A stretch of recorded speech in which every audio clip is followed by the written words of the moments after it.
क्यों आजकल युद्ध चल रहे हैं, रसिया, यूक्रेन, अमेरिका, ईरान, तो इसके बारे में आपके क्या ख्यालात हैं? कि ये बहुत बड़ा बिजनेस है, ये आम आदमी की सोच के परे है। ये गंदा क्रूर शासक जो मुनीर आया है, इसको आप मानते हैं कि बहुत जालिम शासक है? सर कैसा है, जालिम एक हद तक अपना जुल्म कर सकता है, जालिम का एंड जरूर होगा एक न एक दिन। कुरान या संविधान? कुरान में यही लिखा है कि जिस मुल्क में रहते हो उस मुल्क की वफादारी करो।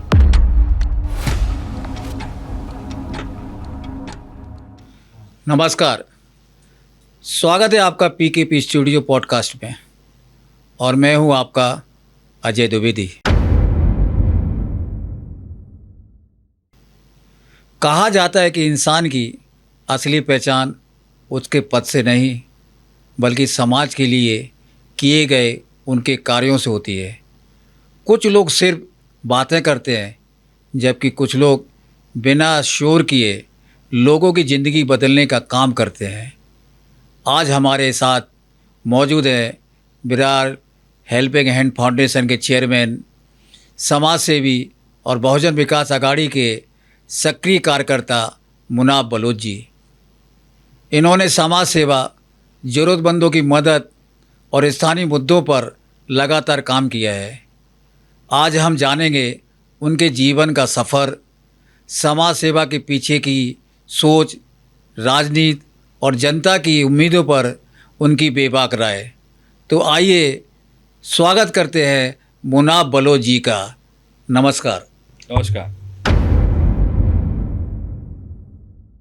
मुनाब जी, हम आपसे शुरुआत करते हैं कि आप संक्षेप में, शॉर्ट में आपके बारे में बताइए। मैं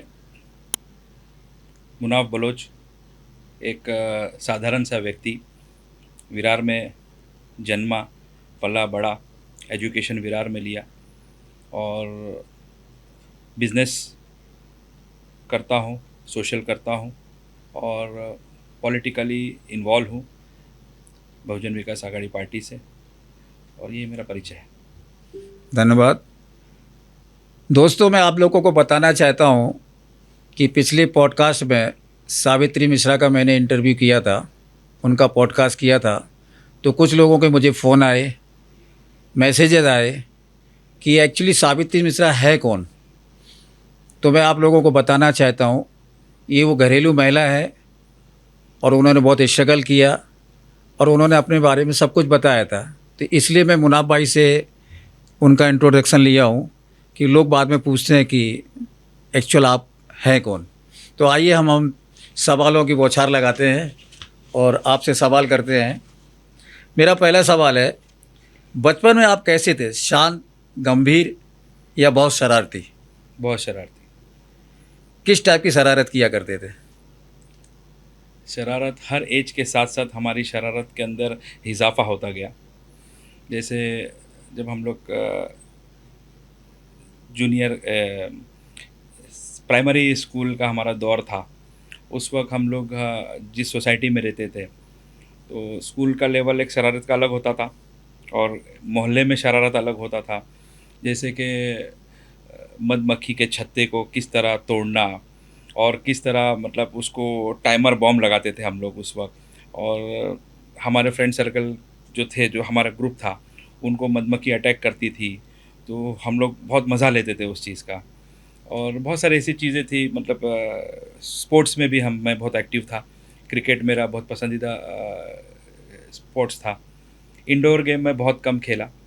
और बाकी जो फिर हमारी शरारतें बढ़ती गई, स्कूल लेवल पे हम लोग गए तो फिर वहाँ पर टीचरों का, सर के साथ हम लोग मस्ती करते थे, बट एक हेल्दी शरारत होती थी, उसमें वल्गैरिटी नहीं होती थी हमारे शरारत के अंदर। 10th स्टैंडर्ड के अंदर हम लोगों ने हमारे सर को बहुत सताया। हमारे क्लासेस के सर थे, तो उनको वो शरारत एक अलग लेवल की शरारत थी। फिर उसके बाद जैसे जैसे ग्रो होते गए, अभी मुझे पता नहीं है, मुझे इसमें बोलना चाहिए कि नहीं, कि हम लोगों ने हमारे दोस्तों को जमाल गोटा खिलाते थे फिर किसी के बाल टकला कर देते थे हेयर रिमूवर से, ऐसा बोलते थे कि ये स्ट्रेटनर क्रीम है, फॉरेन से आया है। तो ये ऐसा अलग अलग शरारत हम लोगों ने बहुत की। कभी किसी को चिंगम चिपकाई थी?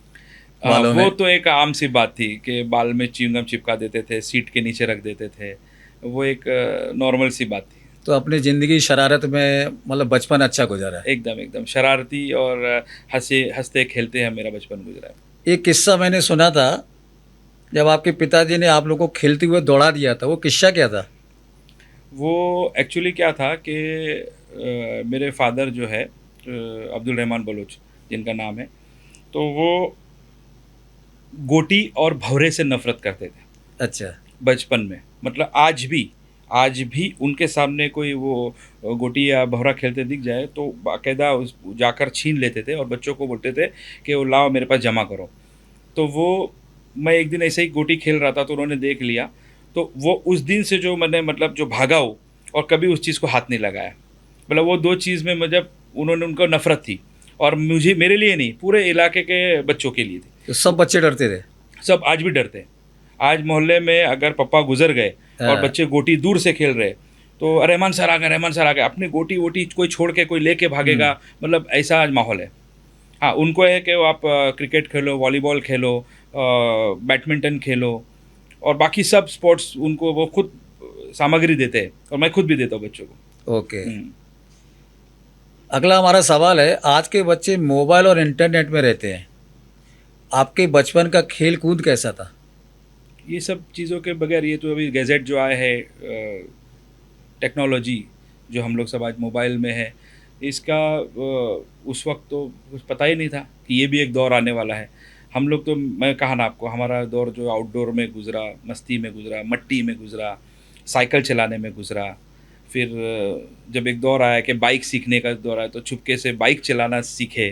मतलब ऐसे सब हमारा बचपन इस तरह से गुज़रा। तो वो दौर अच्छा था कि आज का दौर अच्छा है? अपने-अपने तौर पे वो दौर उस वक़्त के लिए अच्छा था।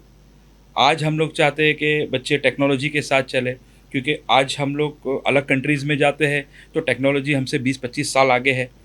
तो वो लोगों ने वो चीज़ों को ऑलरेडी यूज़ एडॉप्ट में कर लेकर लिए रखा है। एडॉप्ट कर लिया है। तो उस हिसाब से दौर-दौर के हिसाब से वो भी अपना दौर था, ये भी एक अपना दौर है। मतलब वो दौर को अच्छा बोलेंगे कि इस दौर को अच्छा बोलेंगे, इसमें कुछ बोलना चाहेंगे आप? हेल्दी लाइफ के हिसाब से देखा जाए तो उस वक्त इंसान मूवमेंट करता था, खेल-कूद करता था, पढ़ाई करता था। आज एक्टिविटी कम हो गई है। बच्चे एक ही जगह पर बैठे सोफ़े पे घंटों निकालने की क्षमता है बच्चों के अंदर और उस वक़्त के बच्चों को घर में रहना मतलब जेल के बराबर होता था। कब एग्ज़ैक्टली। बाहर जाए और आज बच्चों को आप देखो, आप एक बच्चे को 1 घंटा पहले आप देखो वही जगह पे रहेगा, फिर आप 1 घंटे बाद आके देखो वही पोज़ीशन में रहेगा। या तो रील देखता रहेगा या तो कोई गेम खेलता रहेगा या फिर कोई बच्चे उसको पढ़ाई के दौर पे इस्तेमाल करते हैं, पढ़ाई के तरीके से। तो हेल्थ के हिसाब से हार्मफुल है। हेल्थ के हिसाब से हार्मफुल है। मतलब ओवर उस चीज़ के अंदर इन्वॉल्व होना हार्मफुल है, अपना लिमिटेड ज़रूरत पुरता ठीक है। तो आज के बच्चों को संदेश देना चाहेंगे? आजकल के बच्चों को हम यही तो संदेश देना चाहेंगे कि मतलब ज़्यादा मतलब ये मोबाइल के पीछे मत पड़े। मतलब उसके अंदर कुछ जो चीज़ें हैं सीखने वाली, उसको इस्तेमाल करें। ना कि मतलब रील-वील देखते अपना-अपना 8-8, 9-9 घंटा मोबाइल हाथ से गिर रहा है, नींद आ रही है, फिर भी मोबाइल हाथ में है। 2-2, 3-3 बजे तक बच्चों मोबाइल देख रहे हैं आँखों में। मैक्सिमम अभी देखो चश्मे का जो है नंबर आ गया है बच्चों को, सब हेल्थ पे आ गया, आँखों पे आ गया है। तो नहीं होना चाहिए सब। अभी जैसे कि आपके पिताजी रहमान बलूच बहुजन विकास अघाड़ी में नगर सेवक रहे और आपने बचपन से उनको समाज सेवा फॉलो किया उनको। फॉलो किया, देखते आए। तो आपको समाज सेवा में आने का और बहुजन विकास पार्टी में आने का क्या प्रेरणा अपने पिताजी से मिली? बिल्कुल, बिल्कुल मेरे पिताजी से ही मिली, क्योंकि उनका इलेक्शन होता था तब तो मतलब वो जब इलेक्शन लड़े उस वक्त ग्राम पंचायत लड़े उन्होंने 80 के दशक में, तब मैं बहुत छोटा हुआ करता था। हुँ। बट उस टाइम का भी दौर मैंने देखा कि उनका जो कैंपेनिंग चलता था, दीवारों पे कलर लगाते थे, तो जो कार्यकर्ता लोग जाते थे तो मैं उनके साथ कई बार वो डब्बा पकड़ के भी गया हूँ। अच्छा। हाँ, वो फिर एक टाइम आया 90 का इलेक्शन, मुझे जो शौक पैदा हुआ जब हमारे माजी आमदार हितेंद्र जी ठाकुर का जब पहला दशक था, तब मैं स्कूल में था। 89 में था शायद। 90 में 90 में। 90 में तब मैं 6th स्टैंडर्ड में था। तो हर हमारी ट्रक है हुआ करती थी उस वक़्त में, तो जब अप्पा का फॉर्म भरने का वक्त आता था वसई जाने के लिए, एक ही जगह फॉर्म भरा जाता था, तो पूरे तालुका से लोग निकलते थे, तो हमारी भी ट्रकें निकलती थी, उसमें लोग जाते थे। तो मैं उस वक्त ट्रक के ऊपर चढ़ के वसई गया था। तो वो मुझे एक वो दिमाग में ना बैठ गया कि ये एक अलग ही मज़ा है, इलेक्शन, ये एकदम मतलब रैली, खाने को मिलता था उस वक्त, ऐसा नाश्ता पानी, लोगों से इंटरेक्शन होता था। तो जब से वो एक इलेक्शन का ना शौक़ बढ़ता गया, पॉलिटिक्स का शौक़ बढ़ता गया, तो उसके बाद से जब से फिर सोशल काम में भी इन्वॉल्व होता गया, पॉलिटिक्स के टाइम पे पॉलिटिक्स का काम करते गए, और healthy politics, healthy social work करते बगैर स्वार्थ के, बस। मुझे याद आ रहा है कि यतीन ठाकुर उर्फ अप्पा साहब उस टाइम कांग्रेस से लड़े थे जी। और उनका चुनाव चिन्ह था गॉगल। नहीं, सबसे पहले तो पहला पंजे गॉगल, से लड़े थे, पंजा। हाँ, कांग्रेस से लड़के पंजा। सेकंड और फिर सेकंड उनका टर्म में उनका चश्मा। बहुजन विकास आघाड़ी बनी और चश्मे से लड़े थे। चश्मे से। तो वो दौर मैंने देखा कि हर जगह लोग चश्मा लगा के घूमते थे।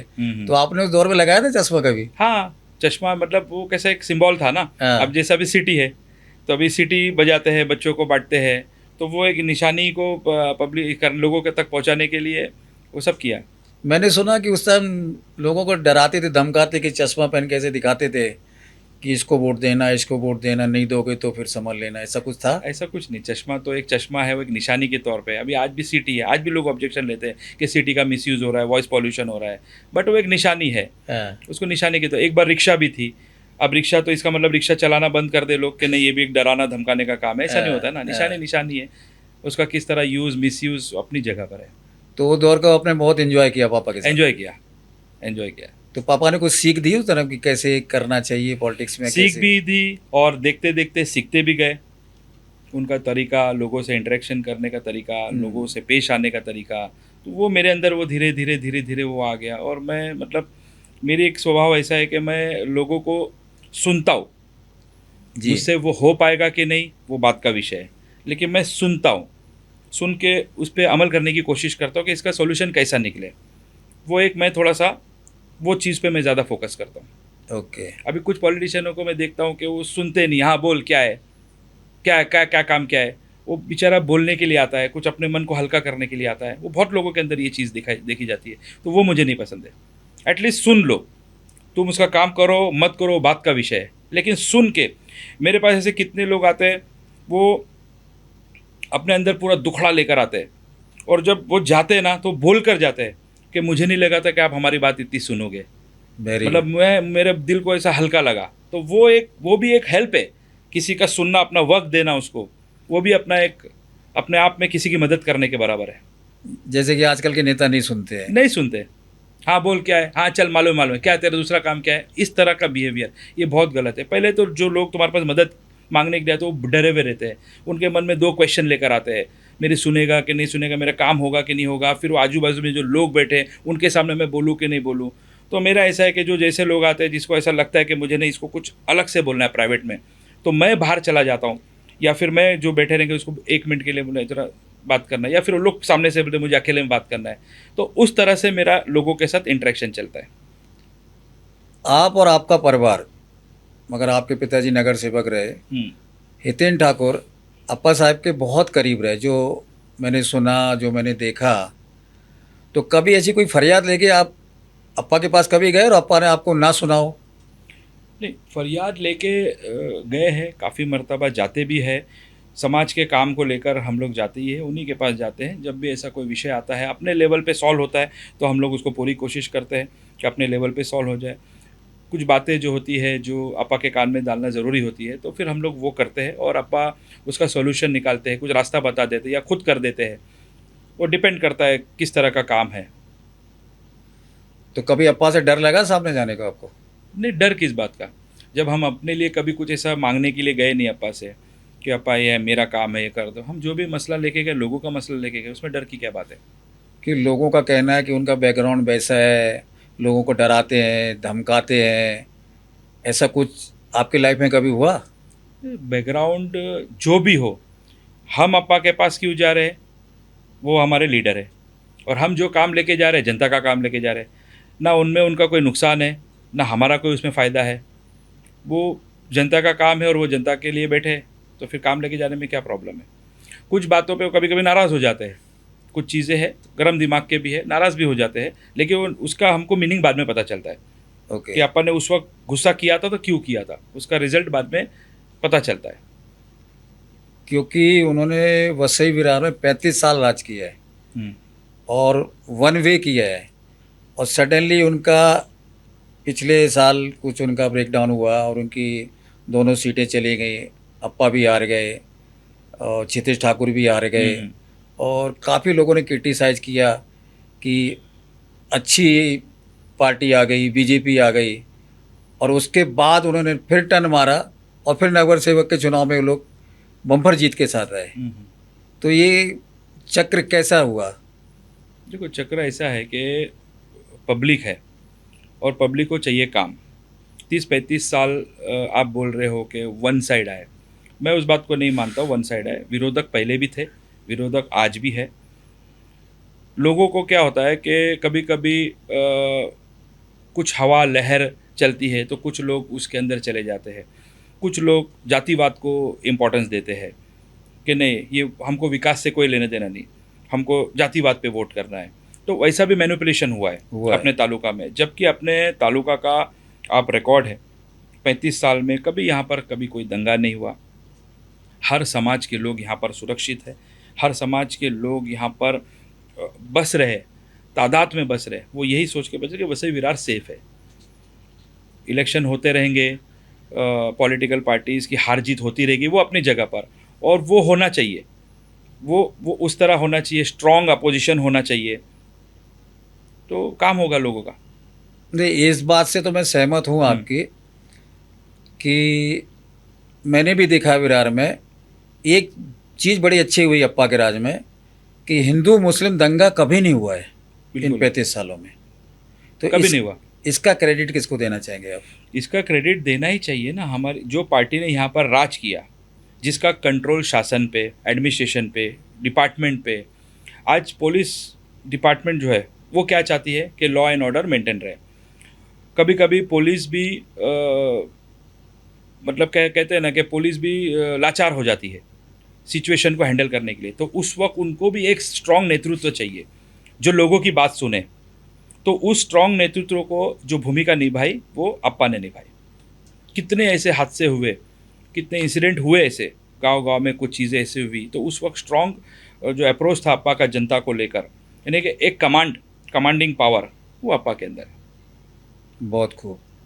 आइए आप पे फिर आते वापस। जब आपने समाज सेवा शुरू की तब सबसे पहली समस्या कौन सी थी जिसको आपको अंदर तक प्रभावित किया? समाज सेवा मैं मतलब समाज सेवा तो मैं हेल्प तो बचपन से ही ऐसा मेरा हेल्पिंग पहली समाज सेवा जब आपने की होगी इंडिपेंडेंट, अपने पापा के बलबूते नहीं, हाँ, अपने बलबूते आकर कोई काम किया होगा और जिसने आपको बहुत खुशी और प्रभावित किया हो? मुझे एक चीज़ याद है, जब मैं स्कूल में था तो हम लोगों को एक फॉर्म दिया गया था लेप्रेसी का।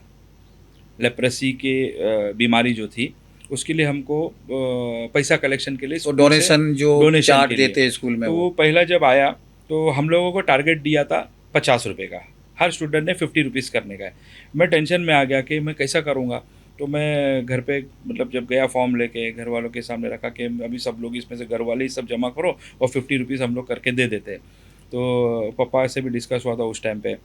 तो पापा ने उस वक्त हेल्प किया। मैं भी मेरे फ्रेंड सर्कल में गया, किसने 11 रुपया दिया, उस वक्त 5 रुपीज़ दिया, 1 रुपया भी दिया।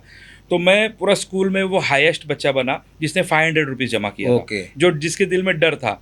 तो मुझे वो था कि ये लेप्रेसी के लिए, बीमारी के लिए, तो वो मेरा पहला समाज सेवा था। वो मेरी पहली समाज सेवा थी। लेप्रेसी का फंड मैंने जमा किया। कौन सा ईयर था वो? वो अराउंड मैं 7th स्टैंडर्ड में था, मतलब 94 में मैंने 10th दिया, तो 1991 वहाँ से मैंने एक सामाजिक मेरा जो है ना वो शुरू हो गया। तो बहुत खुशी मिली आपको? हाँ, वो मुझे अप्रिसिएशन मिला स्कूल से। बुला के मुझे सम्मानित किया बच्चों के सामने। अभी इस दौर में आते हैं थोड़ा, एक पूरे वर्ल्ड में इंटरनेशनल बीमारी आई थी कोरोना जी। तो मैंने सुना है कि आपने कोरोना काल में लोगों की बहुत मदद की। तो वो क्या मदद की लोगों की, कैसे की, और क्या डिफ़िकल्टी आपको फेस की है? मदद मैं उसका क्रेडिट मैं अपने आप पे पूरा नहीं लेना चाहूँगा और ना ही मुझे लेना अब चाहिए, क्योंकि जब कोविड का दौर शुरू हुआ अराउंड 20 मार्च को पहला लॉकडाउन लगा, हम लोग को कुछ पता ही नहीं था ये क्या है, कैसे होने वाला है, आगे कब तक चलेगा। तो पहला जब 20 तारीख को आई थिंक हम लोग सब घर में लॉकडाउन का डिक्लेरेशन हो गया, तो एक मेरा फ्रेंड है जिसका नाम है हुसैन। 21 तारीख की रात को उसने मेरे को फ़ोन किया रात के समय में कि ऐसा ऐसा ये डोंगरी करके हमारे यहाँ एक इलाका है, डोंगरी साइदत जो प्रॉपर्टी जिसको कहते हैं, वहाँ पर मैक्सिमम लोग डेली वेजिस पे काम करते हैं। सुबह जाते हैं अपना शाम को आएंगे तो उनके घर में कुछ बनेगा, ऐसे हमारे यहाँ भी ऐसे स्लम है। तो उसने मुझे फ़ोन किया, बोलता है मुन्ना भाई ऐसा ऐसा है कि यहाँ पर लोग है ना घर में है और अभी और कितना दिन चलेगा पता नहीं, लेकिन अपने को एक 40-50 लोग है भाई, उसको ज़रा खाने का इंतज़ाम करना पड़ेगा। तो मैं हैंग हो गया, मतलब अभी ये रात को फ़ोन कर रहे हैं 40-50 लोगों का खाने का इंतज़ाम कैसे हो सकता है इतना सडन में, और सब बंद हो गया है। मैं बोला हुसैन मैं कुछ करता हूँ, थोड़ा सा मेरे को एक टाइम दे। तो मैं सोचा सोचा सोचा, बोला ठीक है खाने का इंतज़ाम तो हो जाएगा, लेकिन ये आज आज 50 लोगों की ज़रूरत है, ये कल वापस 50 लोगों की ज़रूरत पड़ेगी, परसों फिर पड़ेगी, तो इसका परमानेंट सॉल्यूशन अपन ढूंढ के निकालते हैं। तो मैंने उस वक्त सिर्फ एक वॉइस मैसेज, ऐसे ही बैठे बैठे मैंने एक वॉइस मैसेज बनाया अपने एक सर्कल के लिए, एक इलाके के लिए, कि ऐसा ऐसा एक रिक्वायरमेंट आया है और अपने को 50 लोगों को खाना उधर पहुंचाने का है। सोशल मीडिया का यूज़ किया आपने? हाँ, सोशल मीडिया का यूज़ किया, वॉइस मैसेज मैंने बनाया व्हाट्सअप पे, मेरा एक हेल्पिंग हैंड्स फाउंडेशन करके मेरा ग्रुप है, तो पहला मैसेज मैंने उसमें डाला कि ऐसा ऐसा मेरे को एक फ़ोन आया और अपने को एक 50 लोगों को खाना करना है और वहाँ पहुँचाना भी है अपने को, तो कुछ अपने को फंड भी लगेगा और अपने को कैसा करना है क्या करना है उसके लिए लगेगा। तो वो टाइम पे मतलब बहुत लोगों ने मेरे को मतलब पर्सनल मेरे इसके ऊपर व्हाट्सएप पे किसने 1000 किसने 500 ऐसा पैसा भेज दिया, और मैंने इमीडिएट हुसैन को बोला हुसैन ये ऐसा ऐसा है इतना इतना जमा हो गया है और ये तू स्टार्ट कर दे। तो बहरहाल वो उनको पहुंच गया जो पहुंचना था, लेकिन उसके बाद ये जो नीड जो है ये बढ़ती गई। नीड बढ़ती गई बढ़ती गई बढ़ती गई, और एक ऐसा टाइम आ गया कि मतलब अच्छे अच्छे लोगों के पास घर में पैसा था बट अनाज नहीं था, क्योंकि टोटल ग्रोसरी शॉप सब बंद थी। फिर हम लोगों ने पैकेट्स बनाना चालू किए, फिर हम लोग ने पैकेट्स के क्या था फिर किट बनाना चालू कर दिया। ऐसा करते करते करते हम लोगों ने तकरीबन एक 15,000 के प्लस किट हम लोगों ने एक पहले जो फेस 1 में हम लोगों ने डिस्ट्रीब्यूट किया, और रोज़ाना मतलब 150 लोगों का पूरा लाइन लगता था। मैंने फिर सुना कि आपके ऑफिस के बाहर बहुत लाइन लगती थी। लाइन आप सोचे कि यहाँ से जो आप तो आए हो वहाँ से लेके जो ग्राउंड है स्कूल का ग्राउंड, वहाँ तक हम लोगों को, क्योंकि वो डिस्टेंस मेंटेन भी करना मतलब था। 1 किलोमीटर के दायरे में पूरा? हाँ, तो उतनी लाइन होती थी। फिर बाद में किसी ने ऊपर से वीडियो बना के भेजा कि देखो यहाँ क्या चल रहा है। फिर पुलिस आई, उसने देखा कि क्या ये तुम लॉकडाउन का पालन नहीं कर रहे हो, ये वो डिस्टेंस मेंटेन नहीं कर रहे हो। मतलब सर हमारी तो हमारे वॉलंटियर सब है, डिस्टेंस तो हम बोल ही रहे करने की, लेकिन ये सब जो लोग हैं ये अपने अपने घरों से आए हैं, अनाज के लिए आए, और आप देख रहे कि ये सब ज़रूरतमंद लोग हैं। तो पुलिस डिपार्टमेंट ने भी देखा और उनको भी जेन्यून लगा, तो उन्होंने एक कांस्टेबल दिया, और कम से कम 15-20 दिन तक एक कांस्टेबल लगातार मतलब डेली आएगा और लोगों को मेंटेन करके फिर हमारा ये मतलब सिस्टमेटिकली ये पूरा सिस्टम चलता रहा, और फेज़ 1 फेज़ 2 तक किया। जब तक हम लोगों को कोविड नहीं हुआ तब तक। ओहो, फिर हुआ था मैं आपको? हाँ मैं कोविड से प्रभावित हुआ, मेरी मदर हुई, मेरे फादर हुए। सिर्फ हम एडमिट नहीं हुए, मेरी मदर एडमिट हो गई, और मुझे इस तरह का मतलब कोविड हो गया कि मैं एक वर्ड भी बात करता तो मुझे 5-10 मिनट तक खांसी आती थी और एकदम वीक हो गया था मैं, मतलब लोगों के बीच में ही था। बट उस वक्त वो ख्याल ज़रा भी नहीं आया कि क्या इफ़ेक्ट होगा क्या नहीं, बस वो एक जुनून था लोगों को बस खिदमत करने का। ऊपर वालों की दुआएं थी आपके हाँ, साथ? दुआएँ थी। तो वो आज भी लोग उस चीज़ को याद करते हैं, और मैं भी उस चीज़ को सोचता हूँ तो लगता है कि वो कैसे हो गया। वो मेरे अकेले का श्रेय नहीं है, मेरा पूरा ग्रुप और जो अपने समाज है, दोस्त यार, सब ने हेल्प किया उसमें हमारे फाउंडेशन को। हम लोग निकल जाते थे राशन लेने के लिए, राशन बांटने के लिए, भिवंडी इधर उधर से मुंब्रा और मीरा रोड, यहाँ से फ़ोन आने लगे, हाईवे पर खुद जा के हम लोग डिलीवर करते थे, हमारी टीम जाके डिलीवर करती थी, मैं खुद जाके डिलीवर करता था। फिर उसमें हम लोग ने कोई जातिवाद ये वो भेदभाव गरीब अमीर नहीं देखा हम लोगों ने। कुछ सोसाइटी के लोग आते थे, आप यकीन माने कि वो बहुत मेरे लिए मतलब दुख मुझे ऐसा फील हुआ। बहुत अच्छे अच्छे घर के लोग जब आते थे लाइन लगाने, तो मुझे भी शर्म आती थी, उन लोग भी आँख नहीं मिला पाते थे, तो मैं ऑफिस में अंदर चला जाता था ताकि उनको ये चीज़ का एहसास नहीं फील हो, ना हो वो ऐसा। अपना ले और जल्दी से चले जाए, क्योंकि वो दौर ही ऐसा था, वो पीरियड बहुत भयानक मंजर थे, हम सब ने उससे हम गुजर चुके हैं। जी। फिर ये तो हो गया, हर 2 दिन बाद किसी की खबर आ गई, ये गुज़र गया, ये ऑफ हो गया, ये हॉस्पिटल में चला गया, ये रिटर्न ही नहीं आया। फिर मेरे एक फ्रेंड थे, वो मेरा चाइल्डहुड फ्रेंड है, वो यहाँ पे कुवैत में है, उनके फादर गुज़र गए, तो वो वहाँ से मतलब बच्चा, मतलब मेरा फ्रेंड वो अपनी फादर की फ्यूनरल में नहीं आ नहीं पाया, तो उस वक्त मैं जाकर और उनके जो हम 2-4 लोग जाके पूरा कब्रिस्तान में जाके मतलब उनको पूरा जो भी फ्यूनरल का पूरा प्रोसीजर किया, तो वो मंज़र है ना, मतलब ये कभी नहीं किसी पे आना चाहिए।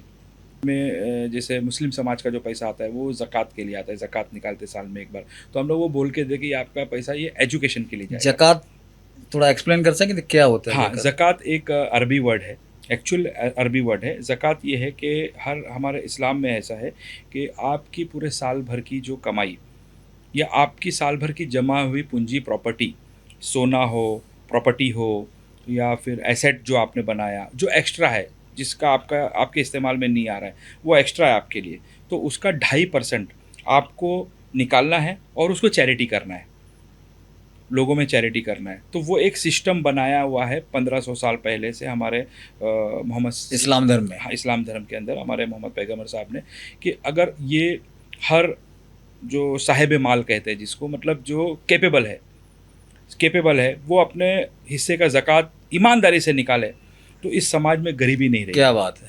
ये उसका पैटर्न है। लेकिन मतलब बहुत दुख की बात है कि ये मतलब हमारे लोग फॉलो नहीं कर रहे उसको। फॉलो नहीं करते, मतलब बेफजूल खर्चा जहाँ नहीं करना है वहाँ दिखावे में चला जाता है।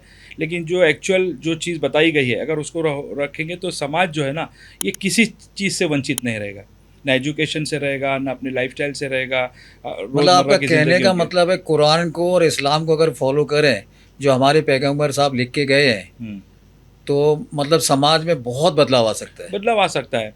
मैं बोलता हूँ ना, मतलब इस्लाम की ही नहीं बात कर रहा हूँ मैं, आप कोई भी धर्म की पुस्तक उठा के देख लो, ग्रंथ उठा के देख लो, गीता उठा के, तो उसमें सब में चैरिटी है ना।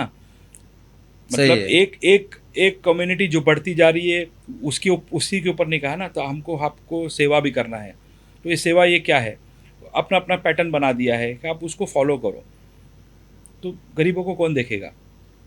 आप बताओ। मुझे तो ऐसा नहीं लगता कि मैं जब भी ऐसा मतलब मेरे सामने अगर कोई आता है तो मैं बहुत इमोशन फील करते हाँ हैं। फील करता हूँ कि नहीं कैसा इसकी हेल्प करूँ, मतलब किस एंगल से करो, जितना हो सकता है मैं बन मुट्ठी, मतलब या फिर ऐलान आपकी भी करता हूँ, लोगों को बोलता हूँ कि समाज ये सेवा चीज़ है। करने की तड़प बढ़ती जाती है। हाँ, वो अंदर से आ जाता है मेरे को एकदम। ओके। मतलब मैं फिर उसमें मेरा काम काज बिजनेस नहीं देखता हूँ, फिर मेरा वो एक टारगेट हो जाता है कि इसको कैसा। अभी कल का एक किस्सा आपको बताता हूँ। कल मैं नीचे उतरा, मतलब मेरी बेटी को मैं कॉलेज जाने के लिए, सॉरी कोर्ट जाने के लिए मैं छोड़ने के लिए उसको निकला। इतने में एक बच्ची आई, स्कूल की बच्ची, उसने पिन खा लिया था। ओहो। तो स्कूल के सर दौड़ते दौड़ते 12 साल की बच्ची ने पिन मुंह में रखी थी और वो कुछ कपड़ा ठीक कर रही थी अपना, उसका पिन उसके गले में जाके फंस चुका था। मैंने बेटी को बोला कि तू रुक, पहला मैं इसको हॉस्पिटल लेके जाता हूँ। तो फिर मैं उसको हॉस्पिटल लेके पहुँचा, संजीवनी हॉस्पिटल। वहाँ गया तो जब तक तो पिन उसकी गले से अंदर पेट में उतर चुकी, एक्सरे निकाला। फिर उसको कल नायर शिफ्ट किया और कल रात तक, उसके ऑपरेशन होने तक उनके पेरेंट्स के साथ मेरा पूरा प्रॉपर फॉलोअप था। क्या रात बात को है! ऑपरेशन हुआ, उसके फादर ने मुझे बहुत दिल से मैसेज में भी दुआएं लिख के भेजी और दिल से दुआएं दी। तो ये जो है ना, ये जो मिलता है ना, इसका मज़ा अलग है, इसका मज़ा अलग है। ऑपरेशन सक्सेस हुआ, बोले आपका बहुत सब मन करता होगा 2 रोटी और ज़्यादा खा लूँ। वही तो रोटी है। बहुत बढ़िया, बहुत बढ़िया। तो ये कुदरती लोग एक्सपेक्टेशन से आते हैं। पूरे इलाके में ये 9:30 बजे का हादसा है, हज़ारों लोग रहते हैं, तो आए किसके दरवाजे पे, एक उम्मीद लेके आए। अगर उस वक्त मैं बोलता रहे नहीं नहीं मेरे को मेरा काम है, आप इधर चल, मैं रास्ता भी दिखा सकता था, लेकिन नहीं, मैं उसी हालत में, मैं नाइट सूट में था और उसी तुरंत हालत में गए मैं था। हॉस्पिटल चला गया। बहुत बढ़िया काम किया आपने। जी। बहुत मतलब उनके पिताजी के घर की सबकी दुआएं आपके साथ हैं। उनके पेरेंट्स नहीं थे, हाँ, हॉस्पिटल में उनके पेरेंट्स एक्सरे होने के बाद सब आए। ओके। तो उस वक्त ये दिमाग में हम रख ही नहीं सकते ना, हमारे दिमाग में है कि नहीं पहले हेल्प कैसा करने। एक चीज़ पूछना चाहूँगा, जैसे लोग एनजीओ, फाउंडेशन, ट्रस्ट बहुत कुछ बना लेते हैं और बनाने के बाद उसमें लोग घपला भी करते हैं, जो मतलब पैसा खा जाना, ट्रस्ट का, एनजीओ का पैसा खा जाना, ऐसे बहुत किस्से हमने सुने हैं। हम्म।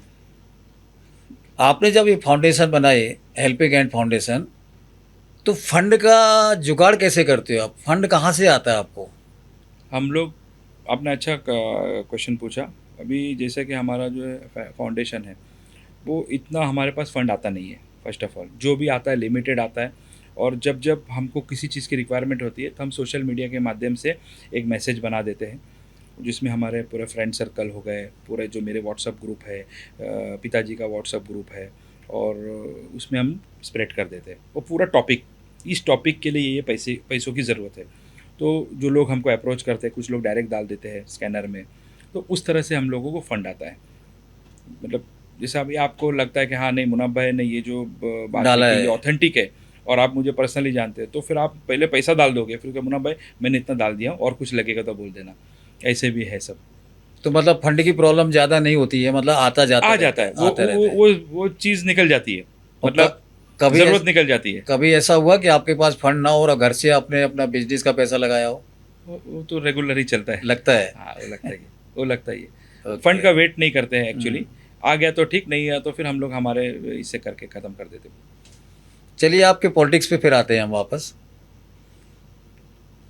थोड़ा क्वेश्चन हटके है, क्योंकि आप और आपके पिताजी बहुजन विकास अघाड़ी से हमेशा से जुड़े रहे हम्म। और आप नगर सेवक के टिकट के लिए बहुत भागदौड़ की आपने। एक दौर आया कि आपने बहुजन विकास अघाड़ी को छोड़कर कांग्रेस के टिकट पर नगर सेवक का चुनाव लड़ा। हम्म। ऐसा क्यों ना हो, बताइए। वो 2006 की बात है। ओके। 2006 में जब कॉरपोरेशन का इलेक्शन हुआ, एक्चुअली मैं तो सक्रिय बहुजन विकास अघाड़ी में डे वन से ही था, और 2006 में कुछ एक ऐसा इंटरनल पॉलिटिक्स हो गया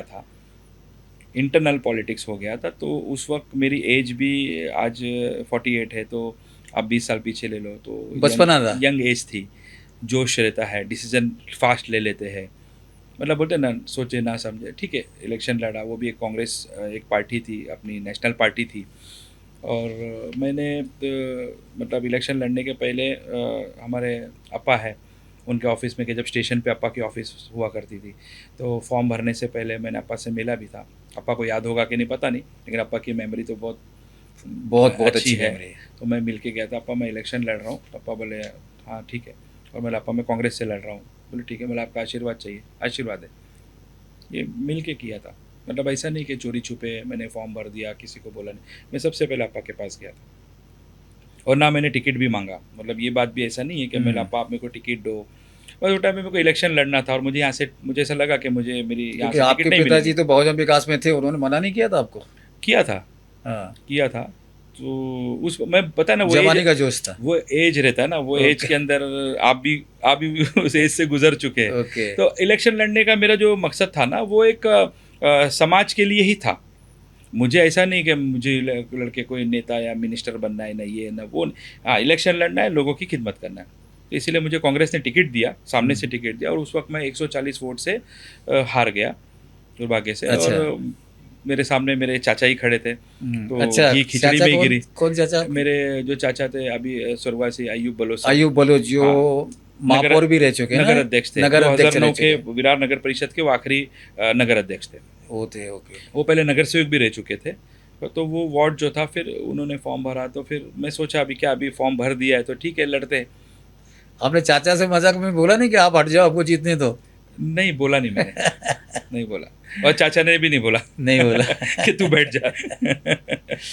तो क्या एक्सपीरियंस रहा था वो, जब हार के कुछ दुख हुआ था आपको? नहीं, दुख नहीं हुआ। नहीं हुआ। हालांकि वो जो इलेक्शन था, वो आज भी विरार के सभी लोगों को जो पुराने उनको याद होगा। बहुत ही वो टफ पीरियड चला वो। और मेरा जो वोट था, मुझे 640 वोट चाचा को मिले थे, और मुझे 400 वोट मिले थे। 400 या ऊपर, एक दो वोट ज़्यादा हो गए, वो ये 140-150 कि वोट का उसमें फर्क हार आया जीत था। हुई थी। मैं प्रेजेंट में फिर आता हूँ, और मैं आपका पीछा छोड़ूंगा नहीं बहुजन विकास के लिए। आप पिछले 15 साल या 20 साल हो गए जो आपने कांग्रेस से फिर बहुजन विकास में आए आप? तुरंत तुरंत तुरंत आ इलेक्शन गए हो आप? गया था। हाँ, तो थोड़ा सा घर में भी ये नाराज़गी वगैरह हो गई, तो बोला यार ये इलेक्शन तो अभी गया, हाँ। रिश्तेदारी को क्यों ख़राब करें। और मैंने आपके बहुत वीडियोस देखे जिसमें आप अप्पा के साथ हो, अप्पा की हर मीटिंग में हो, बहुजन विकास अघाड़ी का काम करते हो, उनके मोर्चा हो, उनके इलेक्शन पीरियड हो, सब में मतलब आपके ऑफिस में सब लगता है, लोग आते हैं, बैठते हैं, सब करते हो। पिछले 15 साल से आप हर साल लोगों को होप होती है कि इस बार मुनाफ बलोच को टिकट मिल जाएगा, नगर सेवक का टिकट मिल जाएगा, और लास्ट मोमेंट में आपका टिकट कटता है। उसका कारण क्या है? क्या कारण बताओ इसको मैं। कारण तो देखो, सबसे बड़ा खेल होता है ये इसका, नसीब का। फिर दूसरा होता है पार्टी का डिसीजन। अपा के दिमाग में क्या है क्या नहीं, पॉजिटिव नेगेटिव मैं नहीं बोल सकता, लेकिन हमने उस चीज़ को कभी ऐसा ये नहीं लिया। नाराज़गी हुई उतने वक्त तक, इलेक्शन के टिकट लेने तक। उसके बाद जब प्रचार शुरू हो गया तो हम वापस अपने पार्टी के प्रचार में लग जाते हैं। मतलब मांगना, नाराज़ होना वो तो अपना अधिकार है ना, वो तो अपने पार्टी के साथ हम लड़ लड़ सकते हैं, सकते हैं। झगड़ सकते हैं उतने पीरियड तक। मैं सीधा सवाल पूछूं क्या? अभी तक कौन सा सवाल था, ये सीधा ही था ना। सीधा सवाल ये है मेरा, क्या मुस्लिम होने की वजह से कभी आपको टिकट हम्म, या राजनीतिक अवसर से वंचित किया गया है? नहीं ऐसा कभी नहीं। वो सोच भी मेरे मन में कभी नहीं आई, क्योंकि अगर मुस्लिम होने की वजह से मुझे अगर टिकट नहीं मिलती तो मुस्लिम टिकट भी तो दिया है ना।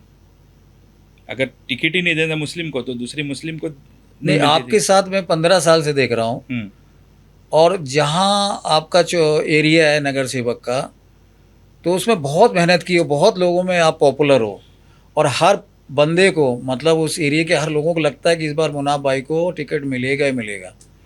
तो मुझे कहीं ना कहीं फीलिंग ऐसी आ रही है कि एक मुसलमान होने की वजह से आपको हर नहीं नहीं साल नहीं बिठा दिया जाता नहीं है। नहीं नहीं नहीं, ये थोड़ा सा मैं आपको करेक्शन करता हूँ। देखो क्या होता है, कुछ कैलकुलेशन होता है, कुछ गणित होता है। इस बार का इलेक्शन जो हुआ वो बीजेपी वर्सेस बहुजन विकास आघाड़ी था, सीधा सीधा सीधी लड़ाई थी। बाकी किसी का कोई कंपटीशन में था ही नहीं। और इस वक्त जो जिस वार्ड में मैं रहता हूँ वो है वार्ड नंबर 4, 4 में जहाँ से हमारे महापौर श्री अजीव जी पाटिल आज जो अपने महापौर पद पर विराजमान है, उसी वार्ड से जीत के आए हो? उसी वार्ड से जीत के आए। तो उसमें A B C D अजू जी और प्रफुल्ल साने जी, जो हमारे माजी नगर सेवक, पानी पुरोटा में थे, स्थायी समिति में थे, वॉटेवर, तो वो 2 सीट वहाँ से आ गई। तो मेरा वहाँ से ऐसा था कि 3 नंबर से मुझे फॉर्म भरने के लिए भी कहा गया था, और 4 नंबर से मैं इच्छुक था। अभी आपने बात विषय छेड़ा, इसके लिए मैं आपको बोल रहा हूँ। जी। तो वो 4 नंबर से मैंने फॉर्म भरा था, और मैंने पार्टी में डिक्लेयर किया था कि मुझे 4 नंबर से इलेक्शन लड़ना है और बहुजन विकास आघाड़ी से लड़ना है। तो मुझे फॉर्म भराया गया 4 नंबर से। फिर पार्टी का इंटरनल डिस्कशन हुआ हमारे वरिष्ठों के अंदर। फिर रात को मुझे 1-1:30 बजे मुझे फ़ोन आया कि एक काम करना, 3 नंबर से फॉर्म भी भर के रखना। तो मैंने 3 नंबर से फॉर्म भरा। 2 जगह से मुझे जैसा आदेश हुआ वैसा हम आदेश का पालन करके दूसरे दिन फिर जब फॉर्म भरने का जो समय आ गया तो उस वक्त हमने पूछा हमारे वरिष्ठों को कि अगर कंफर्म है तो बता देना, नहीं तो ऐसा कोई ज़ोर ज़बरदस्ती नहीं है, भरने की भी ज़रूरत नहीं है। नहीं, बोले फॉर्म आप भरो, जो भी होएगा निर्णय देख लेंगे। तो बोले ठीक है। तो मैंने दोनों जगह से, एक OBC से और एक जनरल, दोनों जगह से मैंने फॉर्म भरा, और पार्टी ने डिसाइड किया होगा कि इस बार नहीं, तो हमने उसको लेट गो किया, अपना काम किया, और लोगों में आज भी काम कर रहे हैं। मुझे लग रहा है आप बात को गोलमोल घुमा रहे हो। कारण कि मैंने कई बार आपको देखा, मायूस होते हुए देखा है आपको, जैसे कि भले जैसे कि आपको टिकट नहीं मिलना और आप पूरे 5 साल मेहनत करते हो, तो कहीं ना कहीं आपके साथ नाइंसाफ़ी हो रही है, उसको आप छिपा रहे हो। क्यों छिपा रहे हो मुझे पता नहीं। अगर मैं 5 साल के लिए अगर टिकट नहीं मिली तो मैं मेहनत ही नहीं करता। अभी मैं घर पे बैठ जाता, मेरे पास बहुत काम है, हाँ, मेरे पास बिजनेस है, मेरे पास और भी मेरे रिलेशन वाले हैं, उनके काम है। मैं क्यों समाज का काम करूं? अगर टिकट नहीं मिली 1 साल, 1 बार, 2 बार, 3 बार, तो मैं तो छोड़ देना चाहिए ना। पिछले 3 टर्म से तो नहीं मिली आपको? नहीं मिली, लेकिन मैं तो काम कर रहा हूँ ना, लोग आ रहे हैं नहीं तो वैसे मैं ही काम कर रहे हैं, वही जुनून के साथ काम कर रहे हैं, नहीं, लोगों का काम करना इंपॉर्टेंट है। जुनून है आपका, मगर आप अप्पा से खुल के क्यों नहीं कहते कि अप्पा मुझे टिकट चाहिए कि मैं काबिल हूँ? और ऐसे लोगों को टिकट दिया गया मेरी जानकारी नहीं, में ठीक, जो आपके लेवल के नहीं है। नहीं नहीं, ऐसा अपन किसी का लेवल को हम जस्टिफाई नहीं कर सकते, वो पार्टी की डिसीजन है।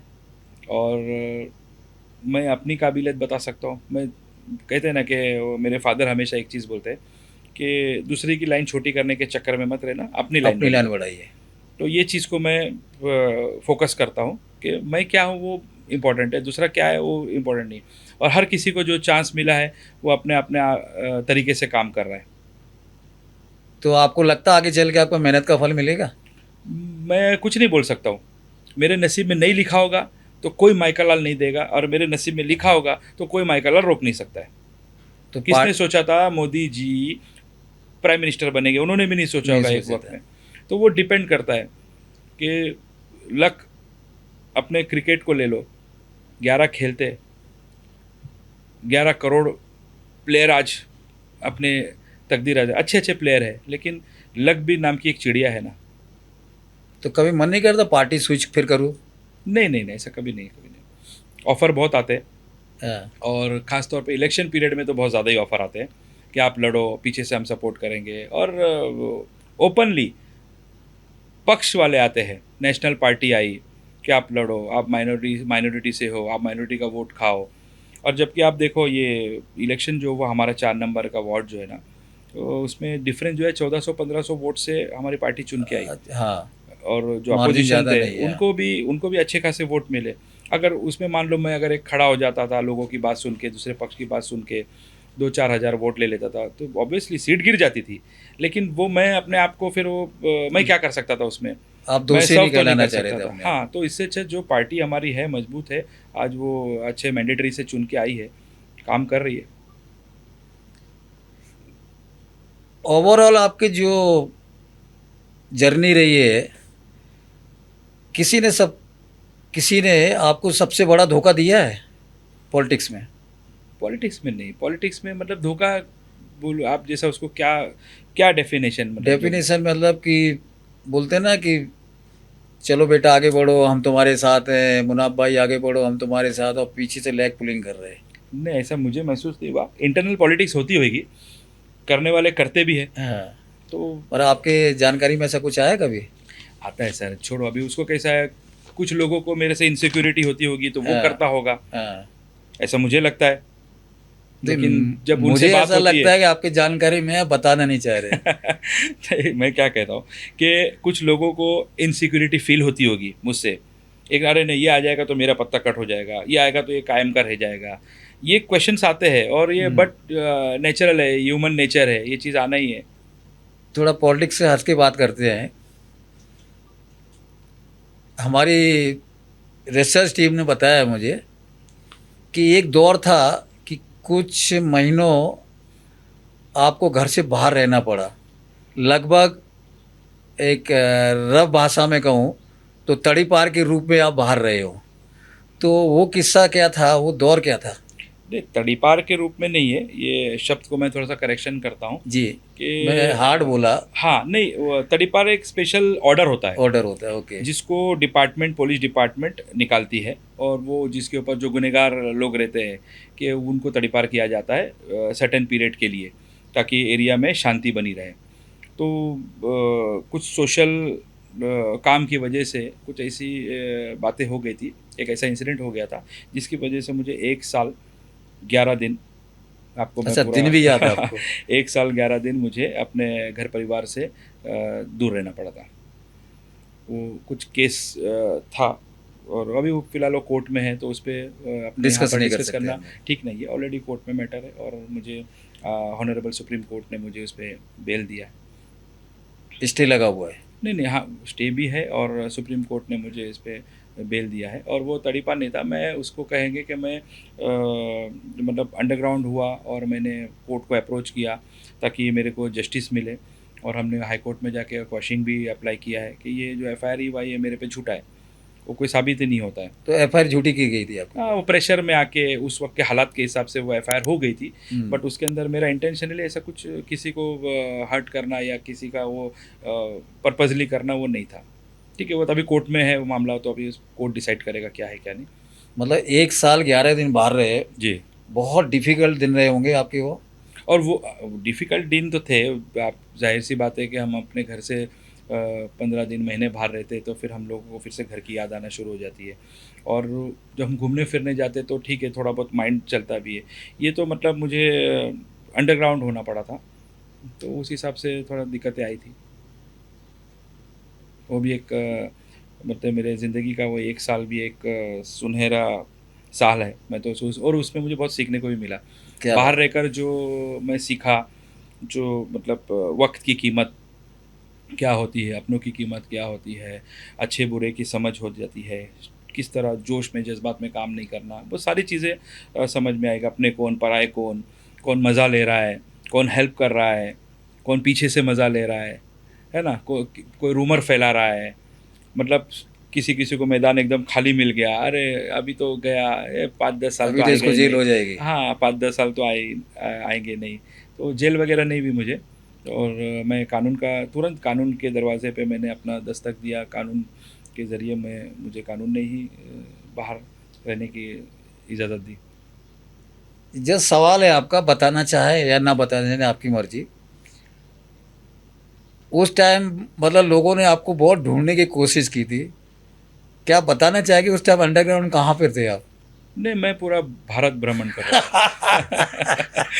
ऐसी ऐसा कोई स्टेट नहीं है जहाँ दोस्तों ने बुला दिया, जहाँ मुझे दिल का मुझे ऐसा सेफ लगा वहाँ चला गया, महीना रिहा, 15 दिन रिहा, फिर निकल गया, फिर निकला। ऐसा करते करते कहते एक होप्स रहता है ना कि अभी अगली डेट को मेरा ये काम हो जाएगा, हो तो बस जाएगा। मुझे अगली डेट तक ही खाली सिक्योर रहना है। तो वो करते करते वो सिलसिला मेरा साल भर निकल गया उसमें।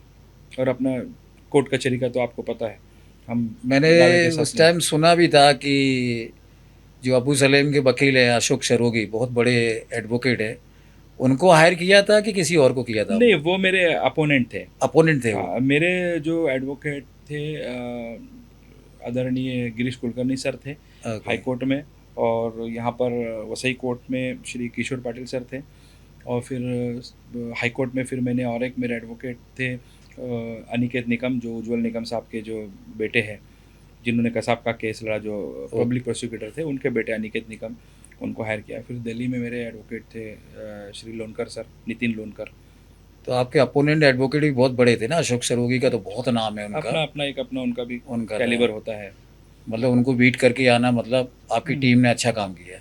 हाँ, अपनी टीम ने चलो मुबारक हो। जो फैक्ट है वो कोर्ट के सामने रखा। मुबारक हो कि आप इससे छूट जाए, जल्दी बरी हो। Thank you. हमारी दुआएं आपके साथ हैं। Thank you.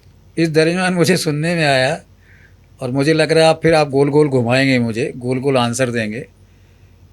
आपके इस फिल्म के कुछ एक्टर या कोई 1-2 एक्टर ऐसे थे शूटिंग के दरमियान आपके साथ रहे और पीठ पीछे आपके पेट में छुरा घूंपते रहे, ऐसा एक किस्सा किसी का सुनने में आया है मुझे।